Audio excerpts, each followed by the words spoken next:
পৃথিবীর আর কোনো ধর্মের মধ্যে এমনভাবে রাষ্ট্র পরিচালনা করার নজির আপনারা কেউ দেখাতে পারবেন না। আমাদের রাষ্ট্রের ভিতরে তো চুর ডাকাত ভরে গেছে। পাকিস্তান তো আরো বড় ডাকাত। পাকিস্তানের যে সেনা প্রধান ডাকাতে শেষ।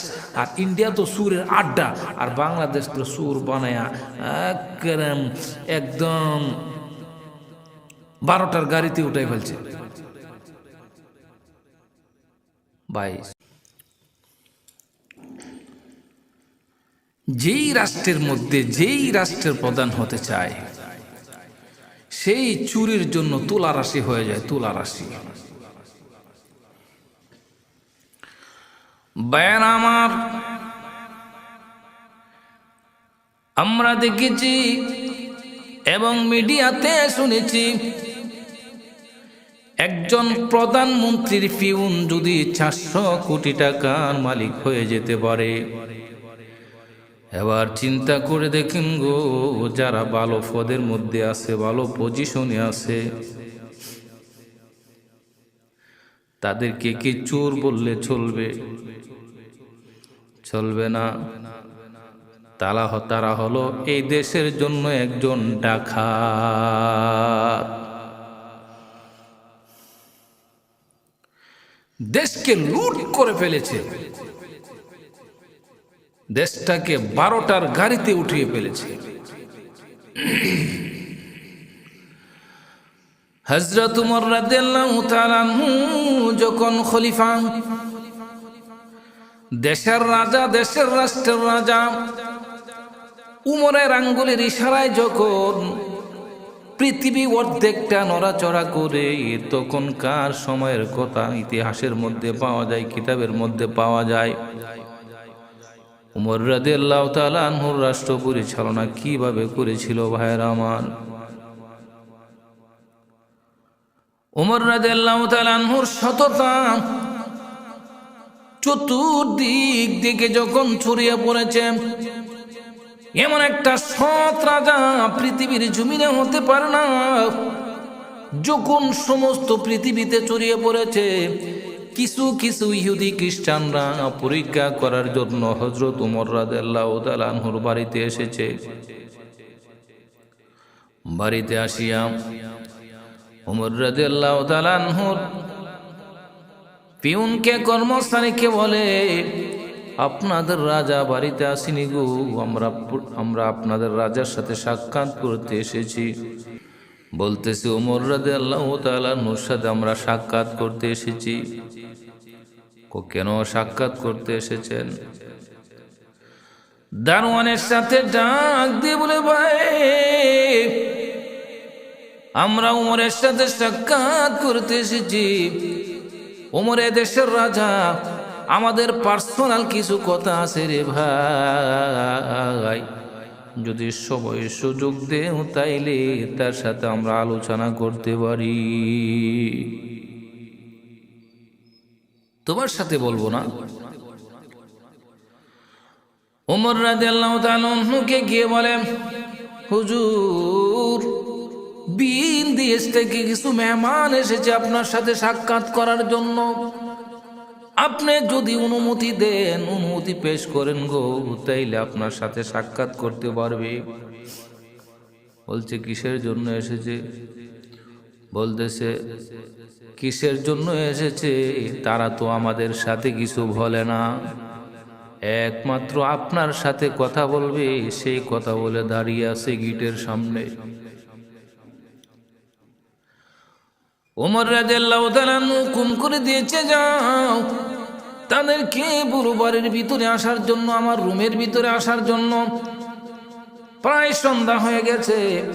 সন্ধ্যার সময়, রাত্রের বেলায় যখন তারা আসলো ওমর রাদিয়াল্লাহু তাআলা আনহুর সাথে সাক্ষাৎ করার জন্য, ভাইরা আমার, সেই সময় ওমর রাদিয়াল্লাহু তাআলা আনহু একটা বই পড়তেছিল, বই। আর সেই বইটা পড়তেছিল রাষ্ট্র কিভাবে পরিচালনা করবে, শরীয়ত সম্মত রাষ্ট্রটাকে কিভাবে পরিচালনা করবে। সেই দিক নির্দেশনাগুলা থেকে দেখতেছিল বইয়ের মধ্যে। সেই সময় তো এমন ভাবে কারেন্ট ছিল না রে ভাই। সেই কারেন্ট না থাকা অবস্থায় একটা মোমবাতি জ্বালিয়ে জ্বালিয়ে সুন্দর করে ওই বইয়ের গুলা পড়তেছে, দিক নির্দেশনাগুলো আয়ত্ত করতেছে। তখন সেই মুসাফির লোকগুলা যখন ভিতরে ঢুকেছে, ভিতরে ঢুকার পরে উমর রাদিয়াল্লাহু তাআলা আনহু ভিতরে ঢোকার পরে সেই লোকগুলাকে বসতে দিয়েছে। বসার পরে সঙ্গে সঙ্গে উমর রাদিয়াল্লাহু তাআলা আনহু সেই মোমের বাতিটা নিভিয়ে ফেলেছে। মোমের বাতিটা নিভিয়ে ফেলেছে, সঙ্গে সঙ্গে আরেকটা মোমের বাতি ধরিয়েছে। ওই মোমের বাতিটা, প্রথম যে মোমের বাতিটা ধরানো ছিল সেইটা নিভিয়ে ফেলেছে। নিভাইয়া যখন অন্ধকার হয়ে গেছে তখন আরেকটা মোমের বাতি ধরিয়েছে। আরেকটা মোমের বাতি ধরানোর উপরে সেই মুসাফির লোকগুলা বড় আশ্চর্য হলো, ব্যাপার কি? যেই মোমবাতিটা ধরানো ছিল সেই মোমের বাতিটা নিভিয়ে আবার কেন গো নতুন করে একটা মোমের বাতি ধরিয়েছে? এর মধ্যে হিকমত আছে, কারণ আছে। উমর রাদিয়াল্লাহু তাআলা আনহু তাদের দিকে ফিরে বসে ডাক দিয়ে বলে, ভাই রে, আপনারা কোথা থেকে এসেছেন? বহু দূর থেকে এসেছেন আমি উমরের সাথে সাক্ষাৎ করার জন্য।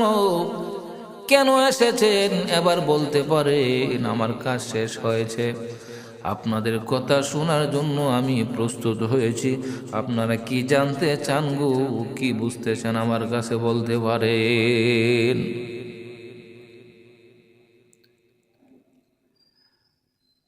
ওই লোকগুলার মধ্যে একজন লোক ডাক দিয়ে বলল, উমর, আমরা যে জন্য এসেছি আপনার সাথে আলোচনা করব, আপনাকে দেখব, পরীক্ষা করব আপনি কেমন রাজা। কিন্তু এর আগে আমাদের অন্তরে যে একটা প্রশ্ন জেগেছে, সেই প্রশ্নের জবাবটা আগে আমরা জানতে চাই। কি এমন প্রশ্ন জেগেছে? প্রশ্নের জবাবটা আপনারা জানতে চান, কি এমন প্রশ্ন জেগেছে? ডাক দিয়ে বলেন,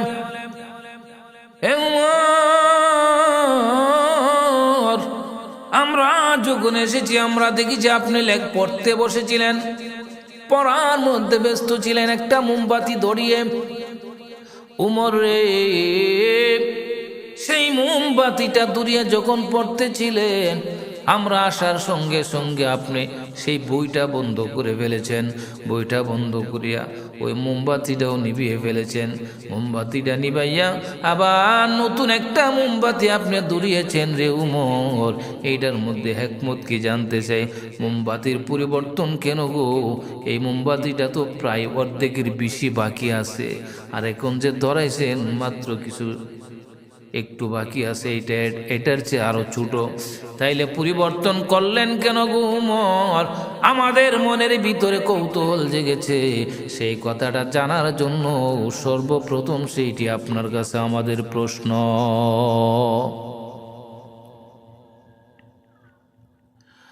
উমর রাদিয়াল্লাহু তাআলা আনহু একটা মুস্কি হাসি দিয়েছে। মুস্কি হাসি দিয়ে ডাক দিয়ে বলে, ভাই, আমি হলাম সে রাষ্ট্রের রাজা।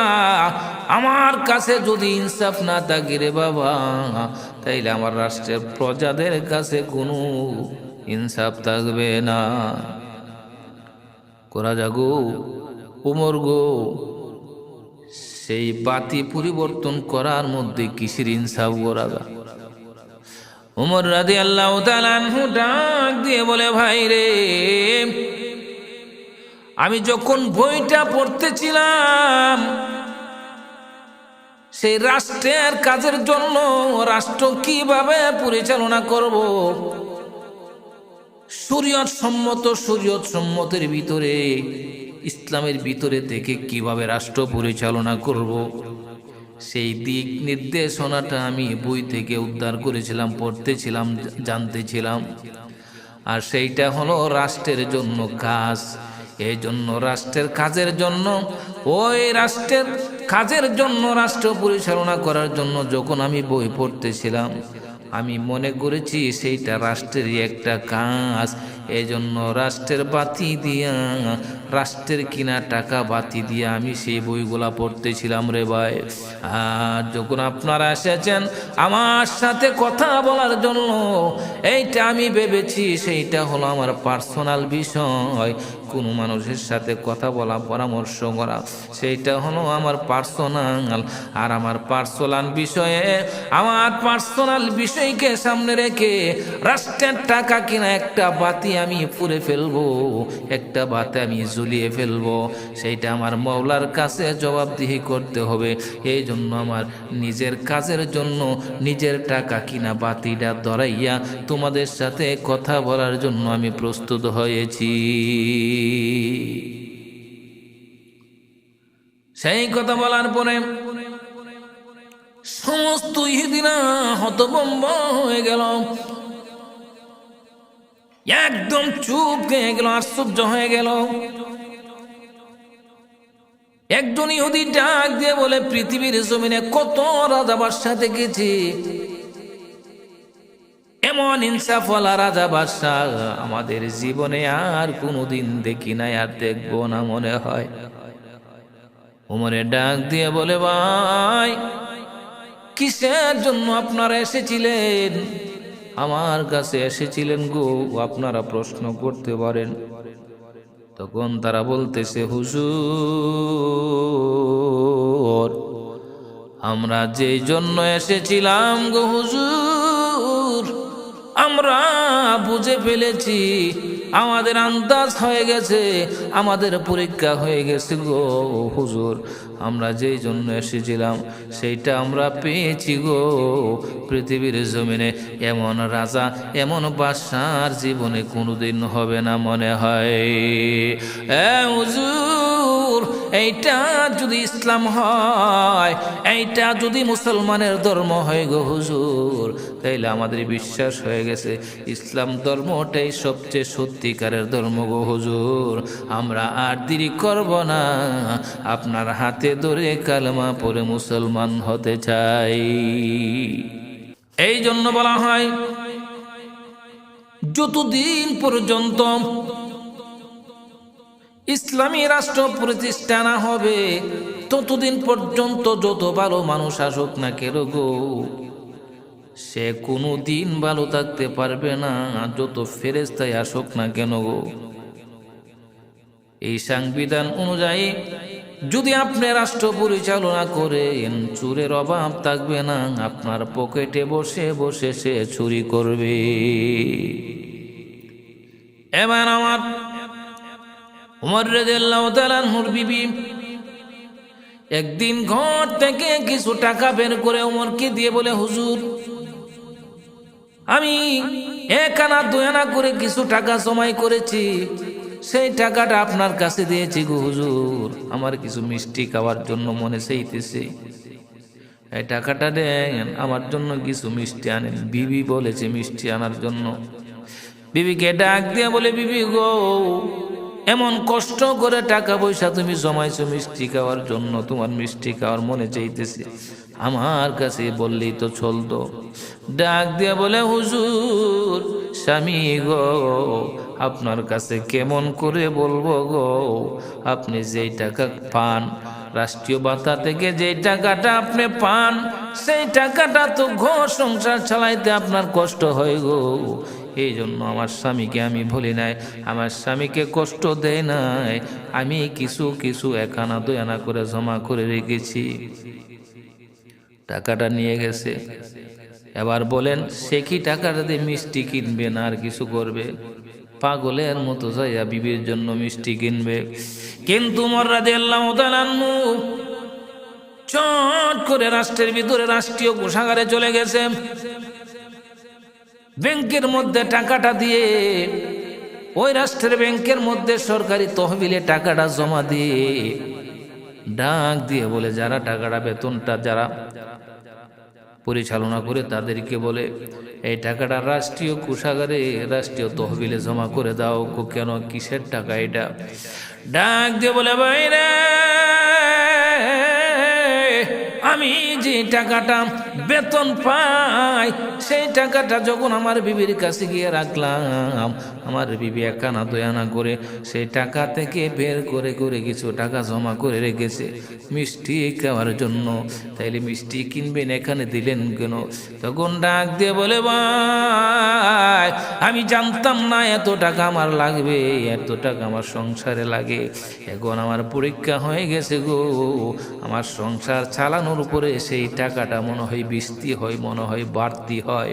এই বৃষ্টি টাকা আমি কেমন করে রাষ্ট্রের কাছ থেকে নেব? সেই টাকাটা যেহেতু বৃষ্টি হয়, সেই টাকাটা যেহেতু বেশি হয়, সংসার খরচ চালানোর পরে যেহেতু বেশি হয়, বেশি যদি না হইতো তাইলে কেমনভাবে আমার বিবে এটা জমা করে রাখতে পারতো? হ্যাঁ ভাই, আমার বিশ্বাস হয়ে গেছে, যেই টাকা যেই বেতন আমি রাষ্ট্রের ভিতর থেকে পাই, সেই টাকা খরচ করার পরে সেই টাকাটা বৃষ্টি থাকে, সেই বৃষ্টি টাকা আমি নেব না, রাষ্ট্রের টাকা রাষ্ট্রের কাছে ফেরত দেব, নয়তো আমার মওলার কাছে একদিন আমাকে জবাবদিহি করতে হবে। তখন রাষ্ট্রের কর্মচারীরা বলেছিল, হে পৃথিবীর মানুষ, তোমরা জেনে রাখো, একজন রাষ্ট্রের রাজা হয়ে যদি এমন ভাবে দেশ পরিচালনা করতে পারে, এক আনা দুই আনা টাকা জমা করেছে তার বিবি, পরের সংসার টানা টানা সংসার, এক তো খাইলে আর তো খাইতেও পারে না, এমন ভাবে যদি রাষ্ট্র পরিচালনা করতে পারে, সে কেমন লোক হতে পারে? এটাই একমাত্র মুসলমান ইসলাম ধর্মের মানুষের মধ্যে হতে পারে। পৃথিবীর আর কোনো ধর্মের মধ্যে এমন ভাবে রাষ্ট্র পরিচালনা করার নজির আপনারা কেউ দেখাতে পারবেন না। আমাদের রাষ্ট্রের ভিতরে তো চুর ডাকাত ভরে গেছে। পাকিস্তান তো আরো বড় ডাকাত। পাকিস্তানের যে সেনা প্রধান ডাকাতে ডাকাতে শেষ, আর ইন্ডিয়া তো সুরের আড্ডা, আর বাংলাদেশ তো সুর বানায়া একদম 12টার গাড়িতে উঠাই ফেলছে ভাই।